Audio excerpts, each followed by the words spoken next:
Hi guys, welcome back to the podcast. Today I've got Sam Funnell with me, and he's been achieving some amazing results, and he's happy to share some of the things he does to generate market appraisals, and then how he converts those market appraisals into listings, and the marketing he does to convert those listings into sales, and then talk about how he gets those sales through to exchange of contracts.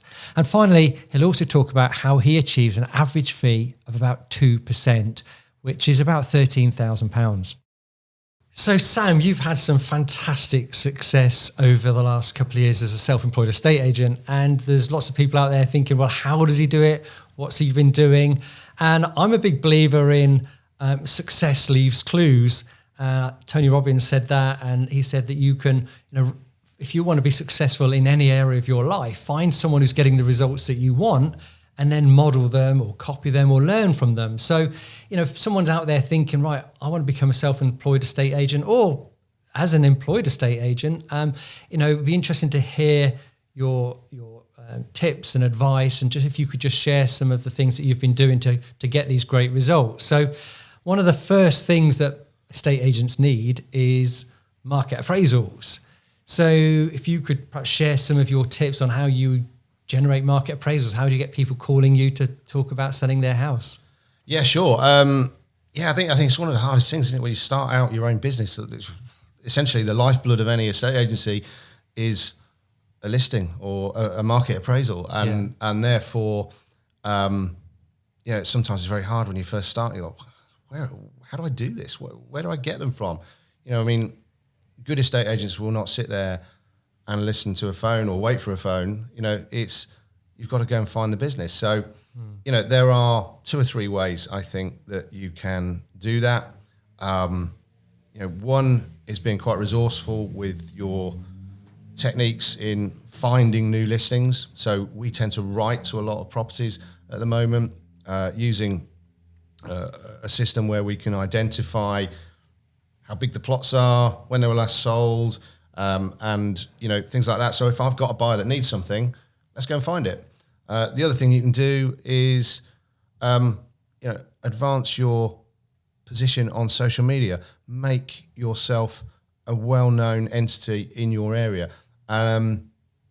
Christopher Watkin refers to it as being a digital mayor, which I found quite humorous when he first said it, but he's absolutely right. You have to be the person to turn to in your local area who's going to be an expert in the property market.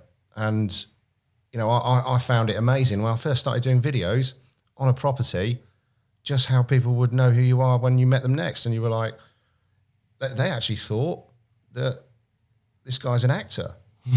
Or presenter. A presenter or something, I didn't realise you're the guy from the video. I just thought that was someone from Fine & Country who's doing just working for you. I said, no, we're actually the agent, and that whole thing sort of turned on its head, the normality of, how properties were presented. So I remember standing there 4 years ago, 5 years ago, can't even remember when it was, but shaking visibly in front of a camera because I didn't know what to say.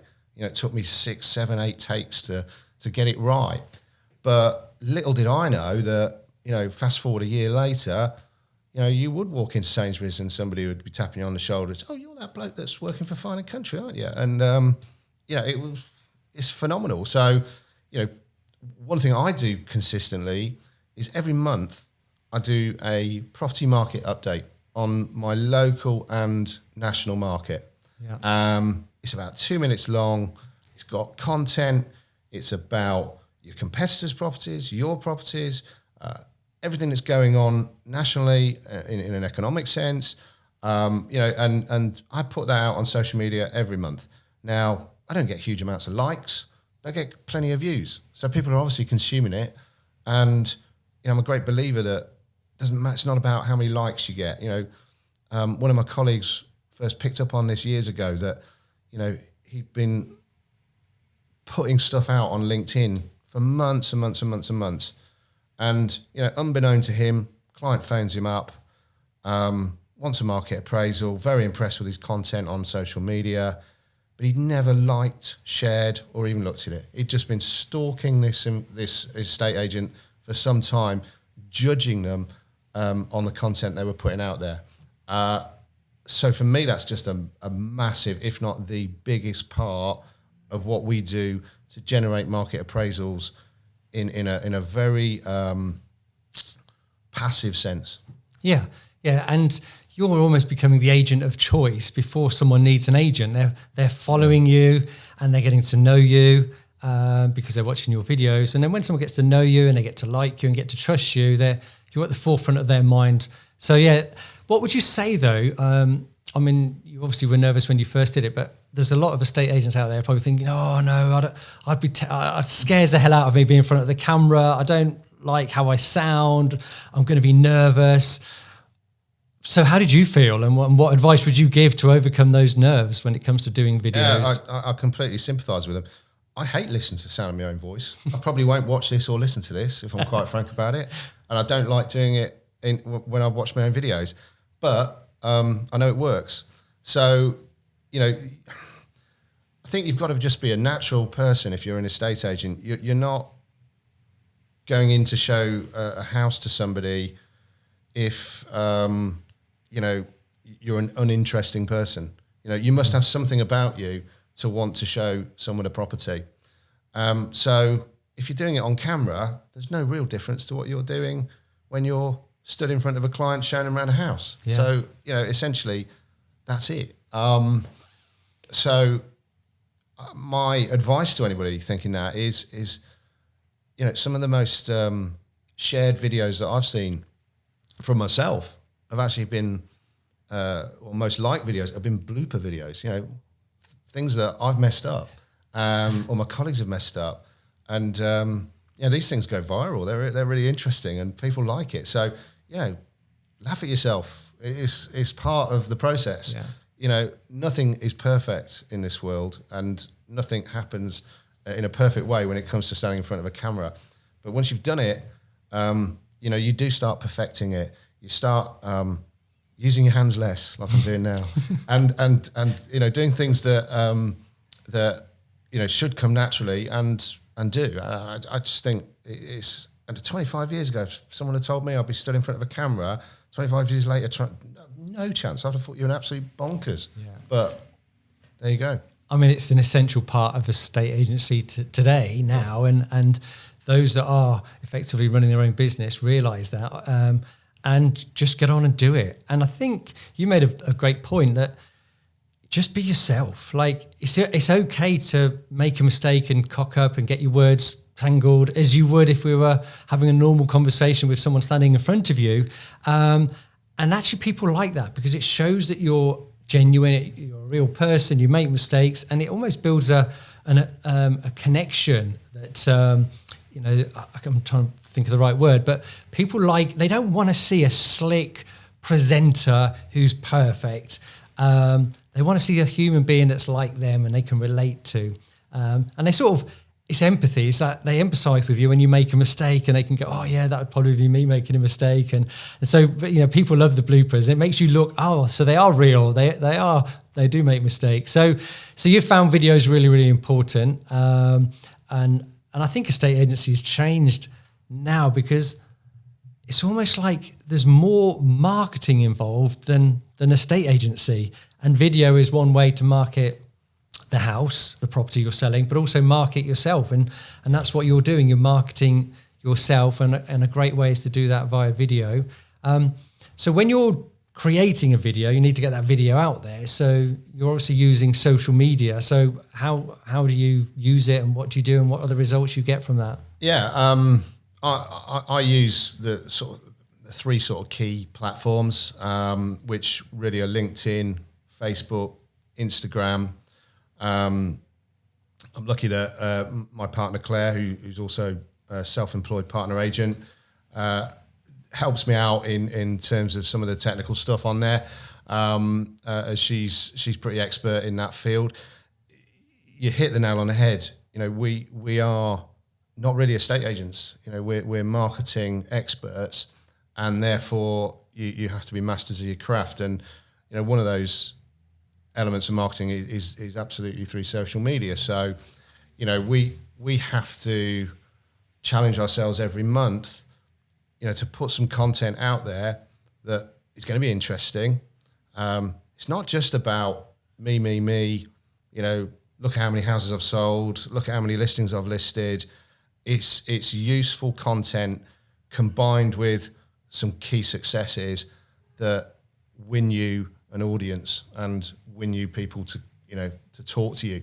And I've now lost count of the amount of people that actually will come to me via social media or message me privately on social media to ask about some advice, really, which then leads to a potential listing. It's not about somebody messaging on Facebook saying, I'd like a valuation of my home. I don't think that happens all the time. It does, but you're actually more likely to get people talking to you if they understand who you are. And if you're putting yourself out there as a digital mayor, then you're going to get some great results from that. And I guess some people have probably got some concerns about social media, saying, well, I don't understand it, I don't know how to do it, I don't like it, I want to keep myself private. But it is part of our role now. And I'm just trying to relate it to sort of maybe an older generation that have been doing estate agency for a while, where in the old days, back in the day, I know in rugby, where we are today, is there used to be 3 newspapers. Yeah. There was the Rugby Advertiser, the Rugby Observer, and the Rugby Review. And we'd be going, we're in all 3 newspapers as opposed to one. And I think now, or sort of since then, people would say, or agents would say, we're on 3 main portals, Rightmove, Zoopla, On the Market. Obviously now it's booming and various other ones. But now, today, I think it's more about, which social media platforms are you on? And you need to be saying, I'm on LinkedIn, I'm on Instagram, I'm on Facebook. And not only is it a good way to promote the agent and the property, what you just mentioned, it's a great way for people to communicate with you. How much easier is it for me just to send a message to you on Facebook or on Instagram or LinkedIn? Yeah, and so you're absolutely right. And I think one of the key points here is estate agencies seem to have lost its way ever since the advent of all the property portals like Rightmove, because the frustration that we have in this industry is that if someone's on their laptop or their phone or their iPad or whatever and they're on Rightmove, I can't reach through and touch any of those people and say, come to me, talk to me about that property. I don't have that ability. Whereas social media is a completely different thing. It is now so notable. When clients phone me, and I'm sometimes on the road, and they want to register their details as an applicant, I'm sometimes on the road and I'm in the car and I say, look, I'll tell you what, the best thing you can do is go and follow me on LinkedIn or Facebook or Instagram or all 3. Because if you want to get to know about those new listings that are coming to the market soon, they're going to be on there at least a week before you're on Rightmove and stuff. Right. And I suppose in this market, where it's been, quite a hot market, clients absolutely need to be on those social media platforms following those estate agents if they want to know about new stock. So you're putting your stock on social media before the portals. Way before. And I'm doing stuff that is not necessarily about, look, this is the address of the property, this is where it is. It's actually just a short teaser video. Look at me, I'm in a Northamptonshire village that's a beautiful, quiet hamlet, and I've got a 3,000 square foot Georgian house coming to the market. The engagement you can get from something like that is phenomenal because there's a lot of guesswork involved. So, you're throwing out a fishing rod and trying to catch these people and make them come to you. And that is a far more effective tool to create some interest in a property than, the traditional methods in a sense. But also it increases your audience. People are more likely to follow you if they're definitely interested in buying a house. Yeah. And they don't stop following you after they've found the house. They're going to follow you for the future as well. So it's a great stay in touch policy. People have talked about the past, where you've got to stay in touch with your buyers or your sellers and ring them or email them. But if they're following you on Instagram or Facebook or LinkedIn, then they're seeing your posts and you're actually staying in contact with literally thousands of people. Yeah. and because they're following you. It is. It's phenomenal. In a way, it's probably not this is work that's you're doing now for the future. And in a way, those people that followed you when they were buying the house, will eventually sell. So, these are the people that you've got to be looking at as potential clients in years to come. And it's a process that is somewhat slow building. I remember seeing Fine and Country Rugby's Facebook page, and Claire in our office started it. She had a newspaper background, which is quite ironic when we were talking about, how people found properties at the time.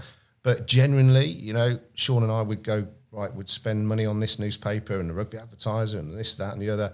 We would know nothing about what we were getting back, from a monetary point of view. When social media turned all that on its head, because, now you can identify people demographically, by their age group, wealth status, all sorts of things to sort of, advertising on there is just phenomenal when you consider the return on investment you get. It's just incredible. So you're spending money on advertising and targeting a certain demographic. Some people might not understand how that works. Can you just quickly summarize what you would do to either set, if you listed a property? Social media by virtue of how you register to be on social media gives you a fantastic angle as an estate agent, because a buyer has to enter their date of birth, their likes, dislikes, all this sort of stuff. I'll call them a buyer. Let's call them a Facebook user.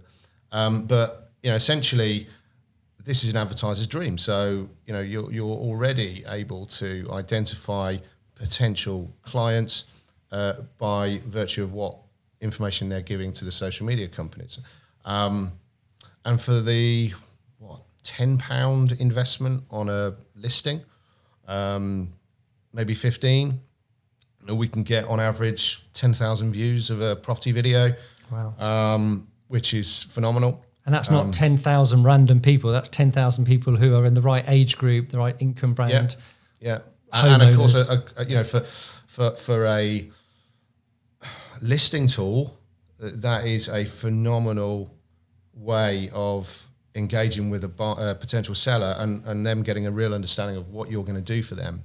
Yeah. And I think aside from that, the interesting thing is your numbers of people that are viewing this, are buyers. They are potential buyers of your home, and therefore it's a massively valuable tool. And obviously, we talked about video, but it has to be video content that engages people, because that's far more effective than still photography. Great. So we were sort of touching there on ways to generate market appraisals, and you gave some great advice. There's obviously lots of other ways, but we'll just move on for a moment now so you've got the market appraisal. What are you saying to the seller that makes them want to use you as opposed to the next agent? What are you offering? Why are you different? I know they pay you higher fees, and we'll talk about fees later, but what's your proposition, or why are they instructing you? Yeah, I'm lucky. I'm a rugby person, born here, still here, working here. So I know a lot of people. I'm sort of, if you like, farming and prospecting all the time in the background with social media. Hopefully, I'm being introduced to people quite regularly in that way. So when I do arrive at a market appraisal, most people know who I am. And let's be honest, most people who are inviting estate agents into their home are probably quite nosy. They want to know who they are. So, they can go on Google and, find Sam Funnell on there, and any other estate agents they're inviting around. But hopefully there's going to be plenty of content for them to look at, or digital assets, as I would call them, that, people can consume, and already they can trust you before you walk through the door, I hope. So that's a massively valuable thing. The other thing is, I work for Fine and Country. That gives me an enormous sense of pride. I've been with them 10 years, so I know every tool that's available to ourselves from a marketing point of view. It allows us to maximize a seller's potential return. So, the packages we can offer clients are so bespoke that, you know, we can tailor them to exactly what they want. So, you know, when we're seeing people, the other thing is, you know, they're going to be dealing with essentially one person from the start of the process to the end of it. And I think that in itself has got to be some form of listing tool or mentality that's going to help a client make a decision to use you, because they've got to trust and accept that you've been in a business long enough to be looking after their biggest asset and, you know, be with them from, you know, the start of that journey to the end of it. Yeah, and I think you've had people contact you and just ask you to come out and put the house on the market because they've seen your content. They've already made that decision. So that's an easy listing to win, if you like, when they're coming to you saying, we want you to sell our house because we've been following you and seen your content. So just could you just give us a couple of examples or case studies of houses that you have sold? Maybe they've been on the market with another agent and you've come along and what you've done and how you've got the result. I mean, so now I'm talking more about, you've got the listing, how do you get it sold? And maybe you give some examples. Yeah.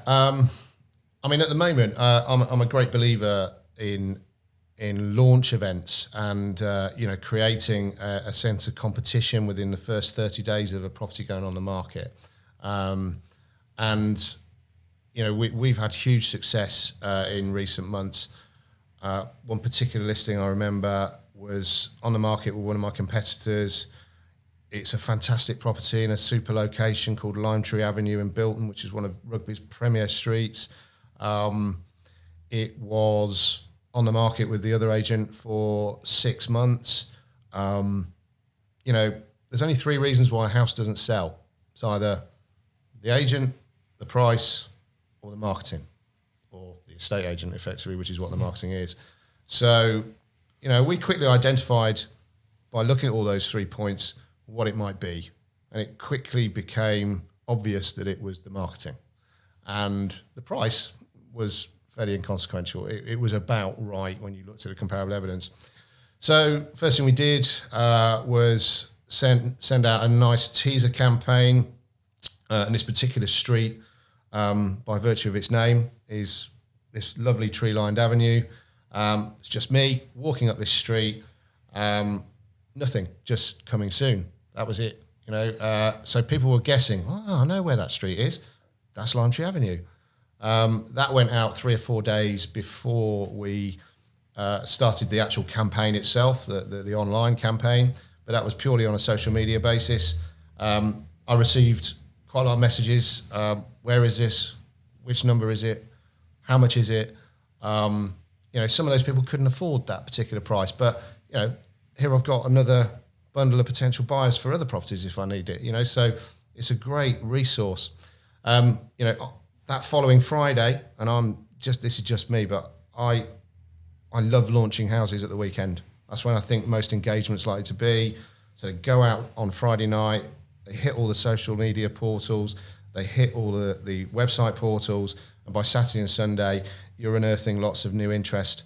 And of course, the other thing we did with this house is it'd been on the market for 6 months with another agent. So we changed it. We used a different photograph of the rear of the house. And I'll give, to just sort of like get to the end of this story quicker than I can, you know, the number of viewings we had the following weekend was more than that estate agent had managed in 6 months. Wow. And only 2 of them identified that it had been on the market with another estate agent at that point.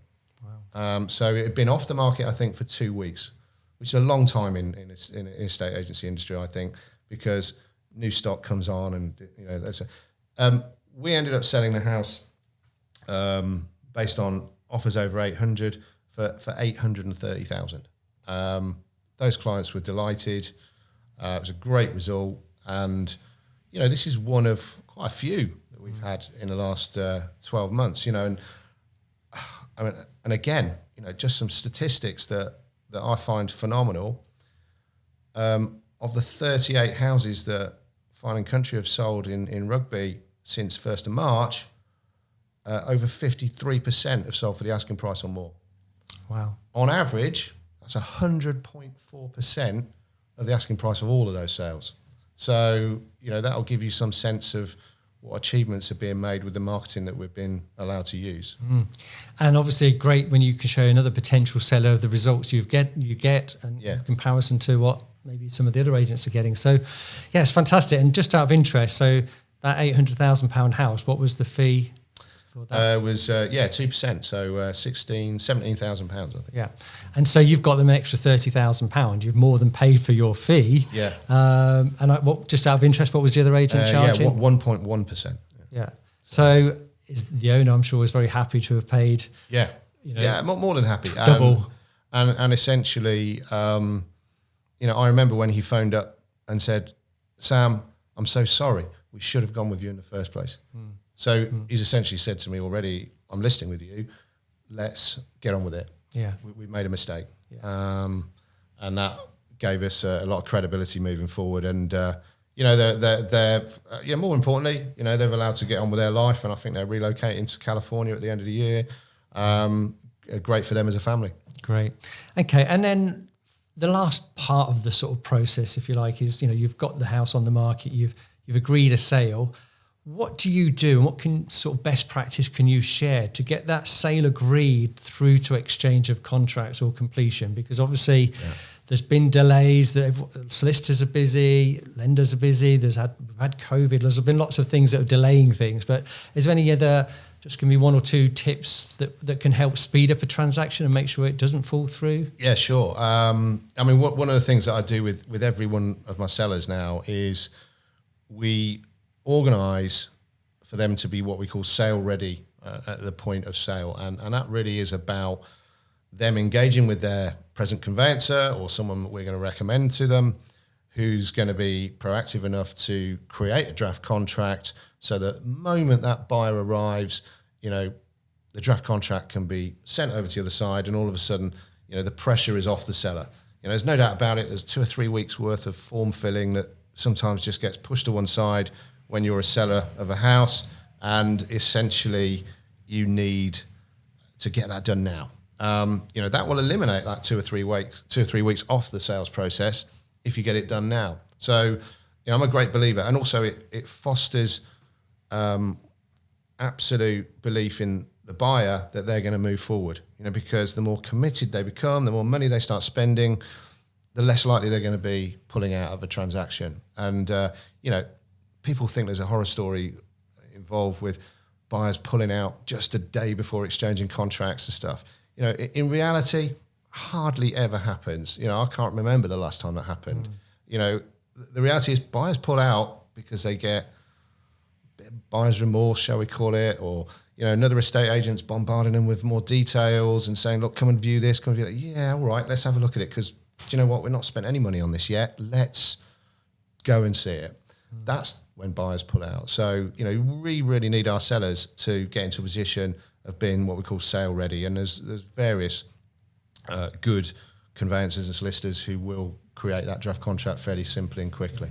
And get the buyer to commit to spending the money on the searches, the surveys, the legal work, so that they're committed, which is great. Yeah. Not only that, obviously, one thing we've got, I think at one point there was an industry average saying 1 in 3 property sales were falling through.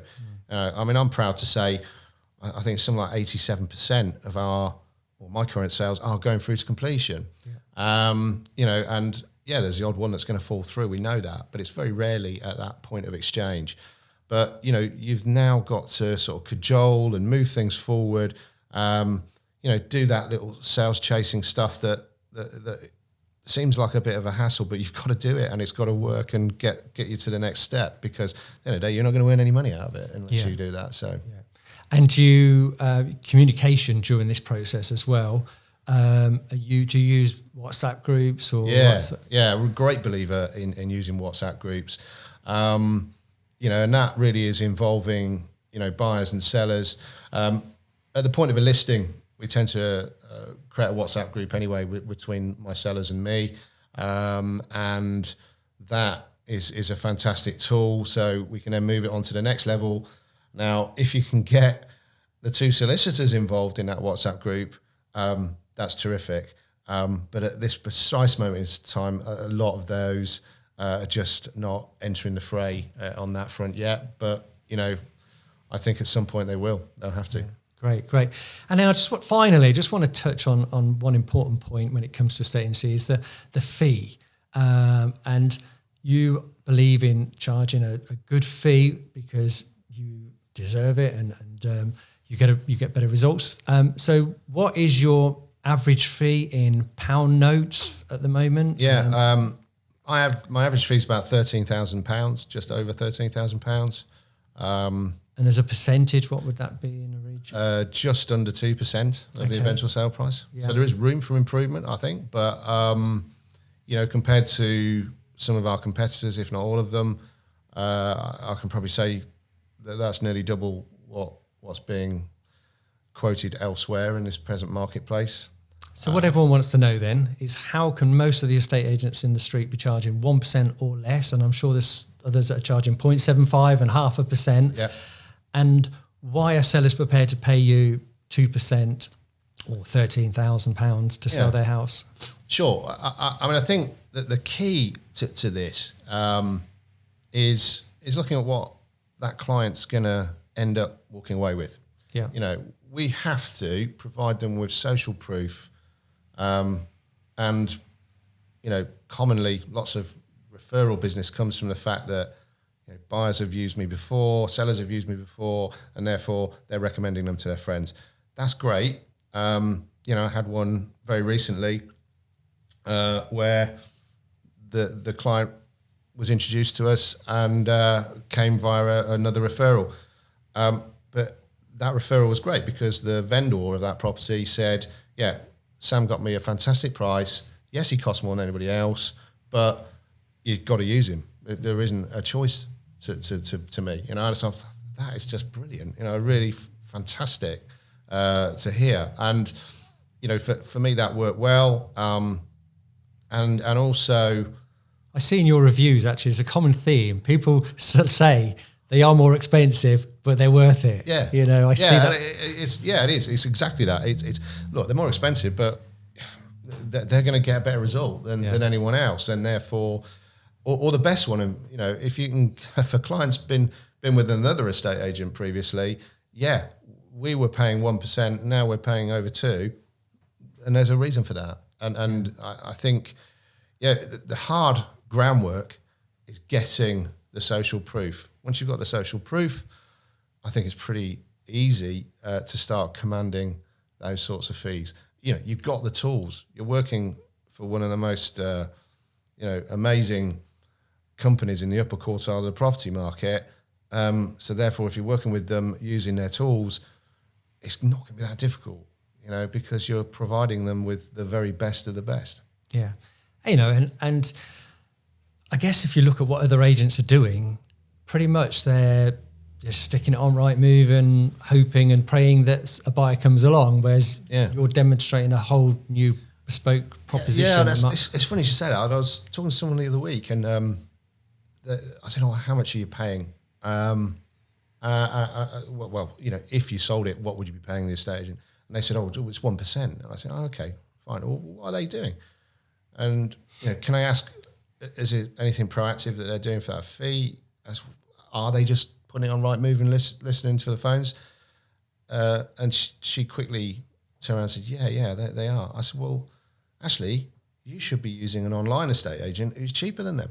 Yeah. Because that's all they do. Yeah. And, when you're trying to win over someone's business and you can say, well, actually, you're being ripped off for 1%. Yeah. You're actually paying too much. Paying too much for the service you're getting. Yeah. And I think that's why those online businesses, Yopa, Purple Bricks, have taken some of the market, not because they're good, because most estate agents are bad and have done very little for their 1%. Yeah. And someone's gone, well, if they're sticking on Rightmove, I was, like you just said, might as well just use Purple Bricks. And, there's nothing wrong with Purple Bricks. I don't agree with the model because I don't think they're getting the best price for the vendor. But every seller wants something different. Some people are looking for the cheapest, and it doesn't matter what you're looking at in life. People will want to go to the cheapest supermarket or book the cheapest I don't know, whether not just shopping, but cars. Some people want the cheapest car. But actually, when I think about it, most people don't want the cheapest car. I don't know what the cheapest car is, but what is it, a Daihatsu or something? Sorry to anyone who's got one of those. I've no idea. But, whatever the cheapest car is, most people don't drive that car, do they? No. They go for maybe a middle of the road. And obviously people aspire to having a prestige car, whether that's a BMW or a Mercedes. And I guess that's the sort of service that you're offering, isn't it? And that's what most people want. Yeah, no, and also, the point is, I think good estate agents have great negotiating skills, and therefore, you're charged with getting the best price. Then, once you've exhausted that money out of that buyer to put it towards your sellers, they know you've been doing everything you can, and that's essentially one of the most gratifying things you can get out of the job as well. It's interesting, that you made a good two valid points that I want to reiterate. Really, is that estate agency isn't just a estate agency. It's almost like there's two main factors now, or skills that an estate agent needs. One is marketing, which we touched on earlier, and the point you just made, which is negotiation. Yeah. You shouldn't be thinking on looking for an estate agent. What you should be looking for is someone who's great at marketing and great at negotiation. Estate agency is almost like secondary, isn't it? Following a process of knowing how to, do the conveyancing or put a property on Rightmove is almost like the easy bit. Yeah. The skill is in marketing, the skill is in negotiation, and that's what you're paying for. And my belief is a great estate agent is worth every penny of 2.5%. A good estate agent, 2%. An average estate agent is probably 1.5%. And a poor estate agent is 1%. And, people should be paying for a good or a great estate agent on the basis that you'll probably get an extra 5% on the value of your home if you use a great estate agent. And say that great estate agent is 2.5% and the average estate agent is 1.5%. It's only an extra 1%. For that extra 1%, if you can sell your house for 5% more, you're actually 4% better off. And I think that's just conveying that information to the sellers. And I think a lot of estate sellers now, in the past, and maybe this is true now, that they just see estate agents all the same. They just do very little, and charge a lot, stick it on Rightmove, hope it sells, order taking. Yeah. But my goal and working with people like you is just to raise the standards in estate agency, to make it a profession, to be professional, to be experts in marketing, experts in negotiation, get better results for the client, and they'll be happy to pay a higher fee. And obviously in every other country in the world, if we go to America or Australia, they are paying higer fees, and I'd love to see that happen in the UK. Yeah, we're underpaid over here, really, when you think about it. Yeah, so, definitely. Well, look, I've really enjoyed a chat. You've shared some great tips today. Is there anything else you want to add before we finish? Anything else you want to? No, I'm just a great believer that, if anybody out there wants some help or wants to reach out to me, talk to me, contact me on LinkedIn, contact me on Facebook, Instagram. More than happy to offer you any tips or guidance on your journey. So. It's very kind. I mean, obviously you're giving a lot today. And I think for the same reason, we both want to sort of make estate agency better. And really appreciate your time. Thank you very much, Sam. And no problem. Thanks, Sean. Take care. Great. Bye. Thanks. So I hope you enjoyed today's episode. If you'd like more information about becoming a self-employed estate agent, I will add a link in the description. I look forward to seeing you in the next episode.